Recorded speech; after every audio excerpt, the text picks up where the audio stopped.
Imagine a single moment so powerful it stops a nation in its tracks. Not with a shout, not with a riot, but with a whisper that carries the weight of a child's burned teddy bear and the courage of one woman who refused to let truth stay buried. On May 14, 2025, in a marble chamber designed to muffle dissent, Jasmine Crockett walked in alone, carrying a folder and a purpose that would unravel a system, expose a man, and awaken a country. This is the story of how 7 words, 1 child, and a relentless pursuit of justice changed everything. The heavy double doors of room 2141 groaned open at exactly 9:02 a.m., as if the hinges themselves sensed the storm about to break. The hallway outside gleamed with polished marble, every tile reflecting a lie scrubbed too many times. But when Jasmine Crockett stepped across the threshold, her heels clicked like the ticking of a courtroom clock, steady, deliberate, unyielding. She wasn't early, nor was she late. She arrived precisely when she meant to, alone.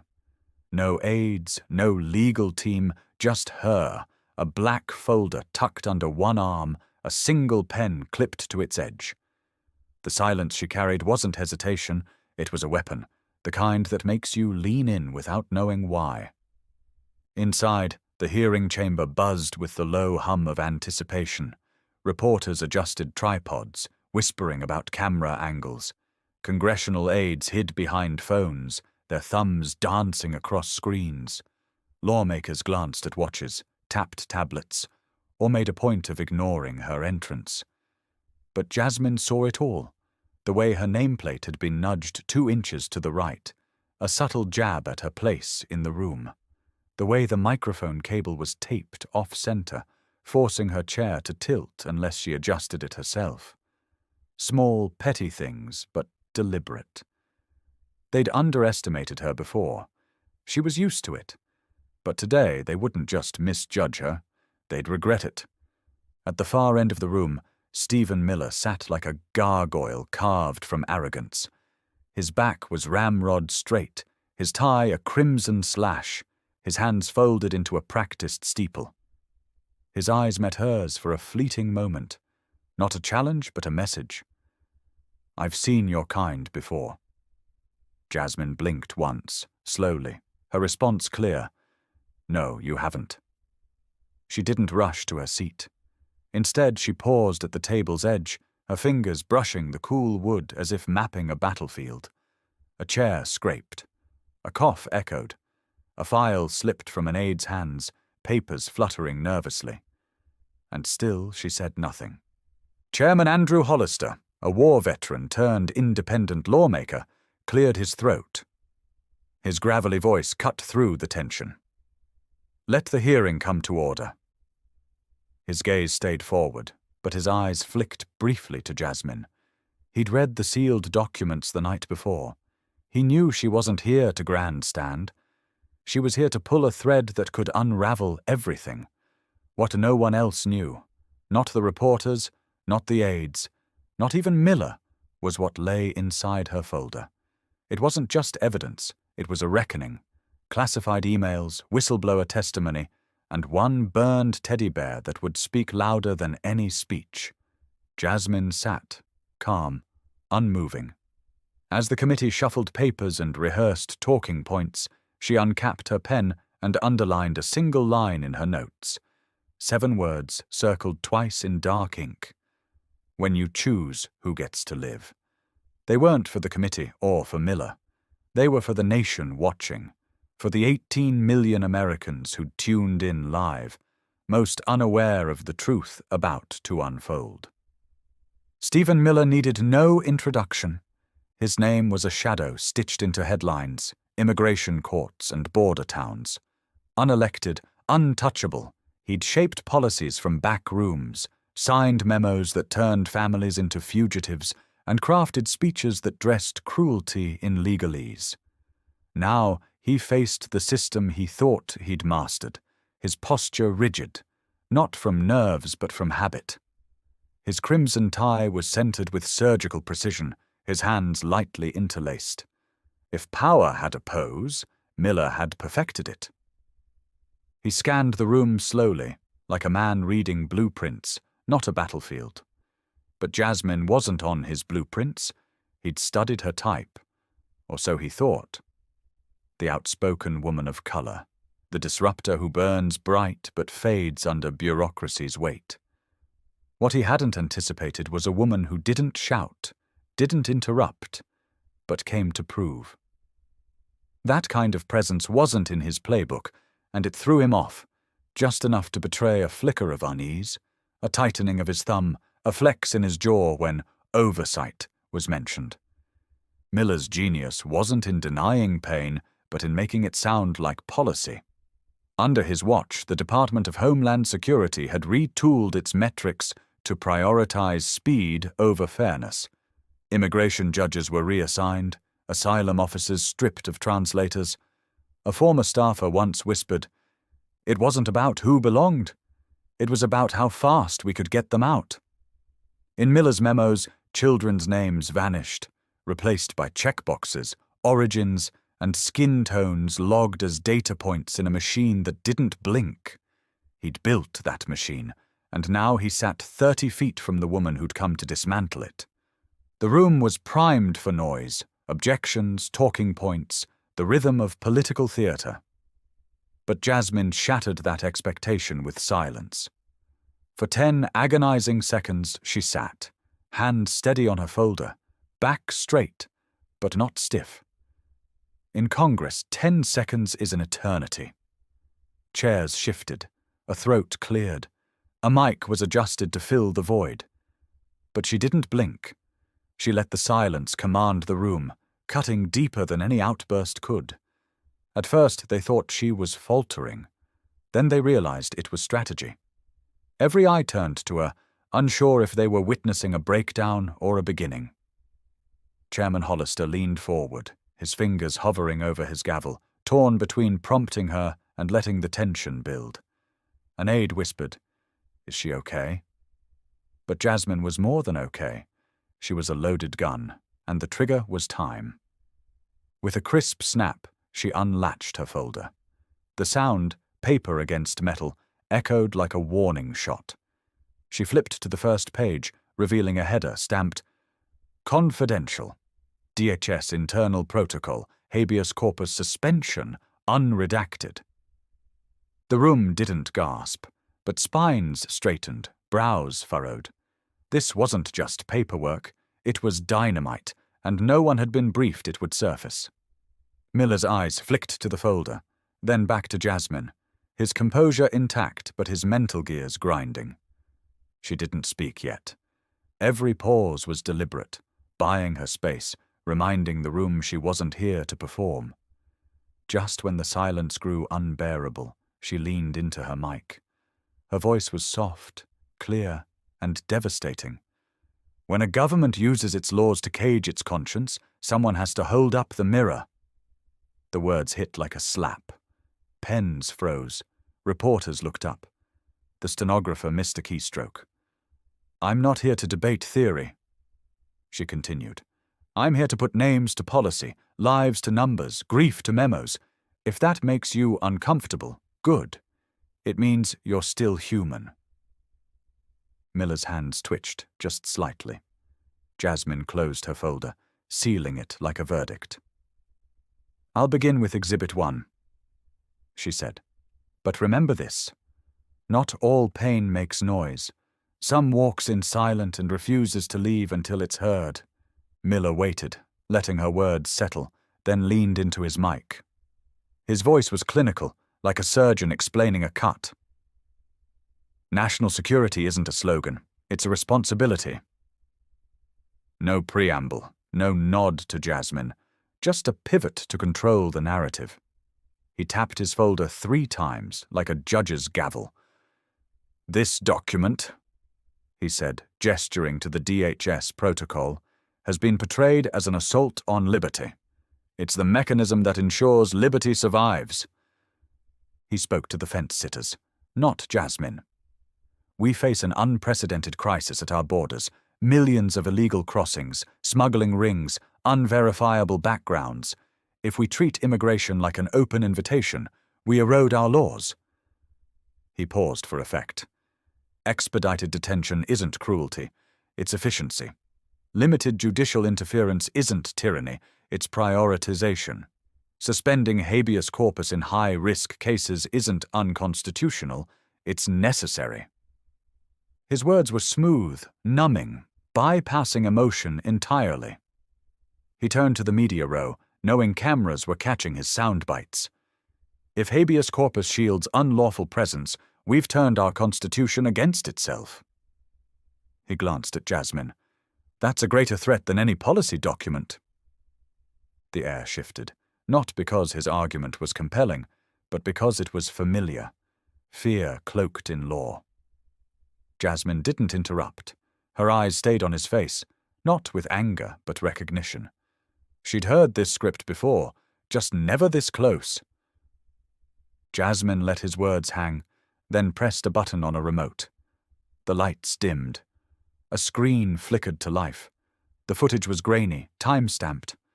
El Paso, Texas, August 14th, 2022, 2:47 a.m. A security camera showed 3 unmarked SUVs pulling up to a modest home. Men in tactical gear spilled out, breaching the door in seconds. A man, Kilmar Abrego Garcia, was dragged out barefoot, handcuffed. No warrant, no words, just a tablet flashing. Flagged MS-13 Association, unverified. The video cut to an ICE facility, harsh lights, steel cells. Kilmar sat alone as an officer read in English, no translator provided. The final frame showed his 8-year-old daughter, palms pressed against a visitation window, her lips forming silent words. The screen went black. "He never had a parking ticket," Jasmine said, her voice low but unyielding. "He worked 2 jobs, paid taxes, never raised his voice, but someone clicked a box and that was enough." She paused. "His only crime was his skin and where he was born." A rustle spread through the gallery. Recognition, not outrage. "This footage wasn't leaked," she said, looking at Miller. "You buried it." She reached into her folder again, pulling out a stapled stack marked October 2015. Internal email chain. Placing it on the committee table, she said, "These are verified communications from 2015, sent or forwarded by Mr. Miller, referencing white nationalist media flagged by the Southern Poverty Law Center." She read aloud, "We need to focus on building a population that matches American DNA." The words landed like a stone. "This wasn't written in a fringe forum," she said. "This was in a government inbox, shaping national policy." Miller's jaw twitched. Jasmine didn't look at him. "We're talking about ideology," she said, "the quiet language that gives bigotry a badge. When a child presses her hands against glass to reach her father, it doesn't matter how many memos you have. It matters what made you believe she didn't belong." Miller straightened, pivoting to the Constitution. Article 1, Section 9 permits habeas corpus suspension in rebellion or invasion, he said. "We're in those circumstances now, by necessity." His tone was sharp, convincing to the untrained ear. Jasmine leaned forward. "Rebellion or invasion," she repeated. "Not poverty, not language, not geography. What you're describing is desperation, families fleeing violence, seeking asylum under laws we helped write." She opened a printed constitution. "Tell me, Mr. Miller, which do barefoot children crossing deserts fall under, rebellion or invasion?" His jaw tightened. "This isn't legal argument," she said. "It's legal theater, banking on no one remembering the difference between authority and abuse. When law erases due process, we're left with a machine, and machines don't grieve." She lifted a DHS audit. Between January and June, 7,412 white South African applicants got expedited entry, citing racial persecution. Haitian and Syrian approvals dropped 63%. She showed a bar chart. 98% of white applicants were processed in 15 days. Over half of black applicants waited past 60. Pointing to a heat map, she said, "Red doesn't follow crime or terrorism, it follows skin color." She looked at the room. "I'm not asking you to feel bad for numbers. I'm asking you to see the father, the daughter, the grandmother behind every percentage. This isn't a mistake. It's a pattern." Then softly, "If this isn't race-based policy, what do you call it?" Miller opened his mouth, then closed it. His silence was louder than any rebuttal. Jasmine added, "If we don't name it, we're complicit in what it becomes." She unzipped a cloth case, pulling out a burned teddy bear, its stitching torn, one eye missing. Holding it reverently, she said, "Her name was Mariana. She was 7. Her mother carried her across the border, fleeing cartel violence. They brought a Bible, papers, and this bear." She touched it gently. In detention, Mariana developed a fever. Her mother begged for a doctor. None came. She died alone under fluorescent lights. Jasmine set the bear down. "This isn't politics. It's the last thing left of a child who trusted us to be human." The room was still. "You designed the policy," she told Miller. "That stripped medical review, flagged low-risk detainees as non-priority, and let a 7-year-old die when help was 10 minutes away." Miller snapped. "This is character assassination." He barked, his voice trembling. "Congresswoman Crockett is staging racial theater, weaponizing tragedy to stoke hatred toward white Americans." His words were venom, but the room didn't nod. They watched him unravel. "This isn't oversight. It's a political lynching." Jasmine stayed still. His echo was his own undoing. She leaned forward. "Hatred is what you planted," she said. "I'm cleaning up the wreckage." She laid out an audit. 73% of those denied appeals under your program were black or Latino. Not because of risk, but because of who they were. If that's not systemic, what is? The air thickened. Jasmine spoke again. "America doesn't need a DNA filter to define the right to live." The words sliced through every rationalization. Phones buzzed outside. Her sentence went viral. Clipped on TikTok, hashed on Twitter, number DNADOESNOTDECIDE. Then a second shock, a whistleblower's video from a parked car. "We were told to flag names by origin, not evidence," he said, hands shaking, showing case IDs tagged expedited removal. "They prioritized white South Africans. We knew what it was."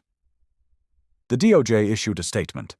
"New evidence received, formal investigation initiated, inside room 2141, Miller's hands separated, his shoulders slumped. The system he'd built was cracking." Jasmine looked at the bear, now a witness, as heads turned toward it. Chairman Hollister called for a vote to refer findings to the DOJ. One by one, voices said, "Yes." Even a conservative member, after a pause, agreed. By 10-3, the motion passed.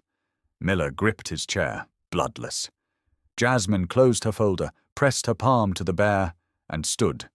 Not victorious, but resolute. The fallout was seismic. Lawmakers issued statements. Grassroots groups demanded action. ICE officers sought immunity to speak. Jasmine's office buzzed with calls from families, whistleblowers, officials ready to talk. She didn't claim victory. She worked, meeting attorneys, grieving mothers, drafting reforms. Her sentence became curriculum, murals, policy. A father in Houston won an appeal. A judge in El Paso cited Mariana. The bear entered the Smithsonian, a symbol of modern civil rights. Justice wasn't a verdict, it was a mirror, reflecting who we'd failed and who we could become. In the end, justice didn't roar. It stood quietly, holding a burned teddy bear and a truth too heavy to ignore.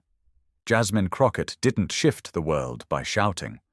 She did it by refusing to let silence win. Mariana's bear, her name, her story, they're not just evidence. They're a call to every one of us to stand, to speak, to say, "Not today." Because justice isn't a moment, it's a movement, and it begins when we choose to carry the truth forward. Will you carry it?